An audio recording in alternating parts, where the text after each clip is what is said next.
Loi de vitesse d'ordre 1. Considérons dans un premier cas une transformation chimique mettant en jeu un seul réactif A, donnant deux produits C et D. Par définition, la vitesse volumique de disparition du réactif A à un instant t est égale à l'opposé de la dérivée temporelle de la concentration en A. De plus, si cette réaction suit une loi de vitesse d'ordre 1 par rapport au seul réactif A, cette vitesse volumique de disparition du réactif est proportionnelle à la concentration en ce réactif A. Prenons un autre cas pour lequel la transformation chimique met en jeu deux réactifs A et B. En terminale, on se placera obligatoirement dans le cas où un des deux réactifs est en large excès. Supposons ici que B soit en large excès par rapport à A. La vitesse volumique de disparition du réactif limitant A est toujours égale à l'opposé de la dérivée temporelle de la concentration en A. Pour la loi de vitesse, elle ne peut s'appliquer qu'au réactif limitant. Si cette réaction suit la loi de vitesse d'ordre 1 par rapport au réactif limitant A, le réactif B étant en large excès, la vitesse volumique de disparition du réactif limitant est proportionnelle à la concentration en ce réactif. Ainsi, la vitesse volumique de disparition du réactif à un instant t donné est toujours égale à l'opposé de la dérivée temporelle de la concentration en A. Par contre, seulement si la loi de vitesse est d'ordre 1, cette vitesse volumique est proportionnelle à la concentration en A. Expérimentalement, comment vérifier si la réaction suit ou ne suit pas une loi de vitesse d'ordre 1 ? Prenons par exemple la réaction entre les ions étain 2 et les ions fer 3. Pour savoir si cette réaction suit la loi de vitesse d'ordre 1 par rapport aux ions étain 2, en supposant les ions fer 3 en large excès, il faut faire un suivi cinétique de la réaction, en déterminant par exemple l'évolution de la concentration en réactif limitant au cours du temps. Voici la courbe obtenue. Ensuite, il faut exploiter ces résultats. Méthode 1. Vérifions la proportionnalité entre la vitesse volumique de disparition du réactif limitant et la concentration en ce réactif. À l'aide de la définition, calculons cette vitesse. Traçons le graphique représentant la vitesse volumique de disparition en fonction de la concentration en ce réactif. Modélisons cette courbe par une fonction linéaire. Les points sont alignés et la droite passe par l'origine du repère. La vitesse volumique de disparition du réactif est donc proportionnelle à la concentration en ce réactif. Cette réaction suit donc une loi de vitesse d'ordre 1 par rapport aux ions étain 2, les ions fer 3 étant en excès. Pour déterminer si cette réaction suit une loi de vitesse d'ordre 1, une deuxième méthode consiste à vérifier que l'évolution temporelle de la concentration en réactif limitant est une fonction exponentielle. Modélisons alors cette courbe par une fonction exponentielle. D'après les résultats de la modélisation, la concentration en réactif limitant est égale à la concentration initiale en réactif limitant multipliée par exponentielle de moins k fois le temps, k étant une constante caractéristique de la réaction étudiée pour une température donnée. La réaction suit bien une loi de vitesse d'ordre 1.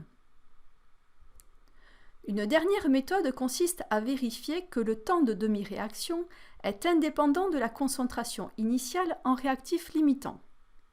Ici, la concentration initiale des ions étain 2 est égale à 10 mmol par litre. La même expérience est réitérée avec une concentration initiale de 6,0 mmol par litre. Déterminons le temps de demi-réaction dans les deux cas. Ils sont égaux. La réaction suit bien une loi de vitesse d'ordre 1. Retenons donc que, pour une réaction d'équation générale pouvant s'écrire ainsi, on dit que cette réaction suit une loi de vitesse d'ordre 1 par rapport au réactif A, le réactif B étant en large excès, si les vitesses volumiques de disparition des réactifs ou d'apparition des produits sont proportionnelles à la concentration en l'espèce A au cours du temps. Ou alors si l'évolution de la concentration en réactif A au cours du temps obéit à une loi exponentielle du type concentration initiale en réactif A multipliée par exponentielle de moins k fois t. Enfin, si le temps de demi-réaction T1,5 est indépendant de la concentration initiale en réactif limitant. Réalisons un petit test de 3 questions. Mettez en pause lorsque le symbole suivant s'affiche pour prendre le temps de répondre. Choisir la ou les bonnes réponses. Soit la réaction entre le bromoéthane et les ions hydroxydes, dont l'équation est la suivante. Pour une solution de concentration 1 mol par litre en ion hydroxyde H- et 0,01 mol par litre en bromoéthane, le temps de demi-réaction est 4 secondes. Ce temps reste le même si la concentration initiale en bromoéthane est doublée. Cela permet d'en déduire que A. Cette réaction suit une loi de vitesse d'ordre 1 par rapport au bromoéthane. B. Cette réaction suit une loi de vitesse d'ordre 1 par rapport aux ions hydroxydes. C. La vitesse volumique d'apparition des ions bromure à un instant t est égale à une constante K multipliée par la concentration en bromoéthane à ce même instant. Deux réactifs sont présents. Les ions hydroxydes présents dans la solution de concentration 1 mol par litre et le bromoéthane présent dans la solution de concentration 0,01 mol par litre. Le bromoéthane est le réactif limitant.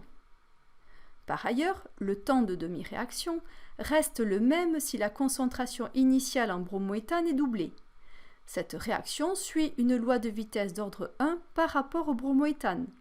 La réponse A est correcte. Mais cela ne permet pas de déterminer l'ordre par rapport aux ions hydroxydes. Comme la loi de vitesse est d'ordre 1 par rapport au bromoéthane, la vitesse volumique d'apparition des ions bromure, produit de la réaction, est proportionnelle à la concentration en bromoéthane. La réponse C est correcte. Choisir la ou les bonnes réponses. Les ions peroxodisulfate S2O8- réagissent avec l'eau, H2O, réactif en excès, en formant des ions sulfate SO4- selon une réaction qui suit une loi de vitesse d'ordre 1 par rapport aux ions peroxodisulfate. Graphique A. B. La concentration en ion S2O8- est égale à la concentration initiale en ion S2O8- multipliée par exponentielle de moins k fois t. Graphique C. Cette réaction suit une loi de vitesse d'ordre 1. Le graphique A représente une fonction linéaire reliant la vitesse volumique de disparition du réactif et le temps. Or, la vitesse volumique de disparition du réactif est proportionnelle à la concentration en réactif. Ce graphique n'est pas correct. La concentration en ion peroxodisulfate obéit à une loi exponentielle, du type concentration initiale en ion peroxodisulfate multipliée par exponentielle de moins k fois le temps. La réponse B est correcte. Le graphique C représente la vitesse volumique d'apparition d'un produit en fonction de la concentration en réactif. Or, ces deux grandeurs sont proportionnelles. Cette droite ne passant pas par l'origine, le graphique C est incorrect. Choisir la ou les bonnes réponses. On étudie la réaction au cours de laquelle un réactif A forme deux produits B et C. La concentration initiale en A vaut C0. Les temps de demi-réaction pour différentes valeurs de C0 sont indiqués ci-contre. A. Cette réaction ne suit pas une loi de vitesse d'ordre 1 par rapport à A. B. La vitesse volumique d'apparition du produit B est égale à une constante K multipliée par la concentration en A à ce même instant T. C. La concentration au cours du temps du réactif A est égale à la concentration initiale en A exponentielle moins K fois le temps. D'après le tableau de valeurs, le temps de demi-réaction dépend de la concentration initiale en réactif A. Cette réaction ne suit pas une loi de vitesse d'ordre 1 par rapport à A. La réponse A est correcte. La vitesse volumique d'apparition de B n'est donc pas proportionnelle à la concentration en réactif. Et cette concentration en réactif ne suit pas une loi exponentielle. Les réponses B et C sont incorrectes.